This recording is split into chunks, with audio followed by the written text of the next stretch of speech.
team mga pangga! Good evening. So we just arrived home from Maximall. And then, I just want to show you the couple shoes that we got. My sister and I. So, we went to Foot Locker.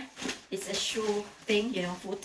So, we bought this New Balance shoe in a couple. So, I'm gonna show you mga pangga. Okay, let's do the quick unboxing. Hold. So, yeah.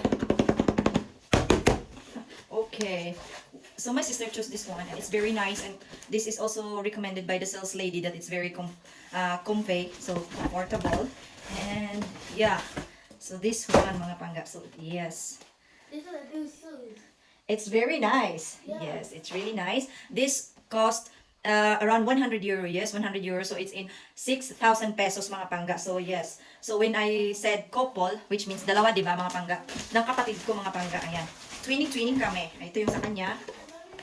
Yes, ayan. Super ganda. And libre ito ng kapatid ko mga pangga. She is the one who paid for it. So she paid around 200 euros. So it's in more than 10,000 pesos. So, and we have these beautiful and comfortable shoes. Perfect siya pang walking talaga. If you were going to go for a walk, you must get this one. Very lightweight and very nice. So yeah, bye, yun lang mga panggaan. I'm gonna show you the other things that we bought there in Maximall. So bye, see you.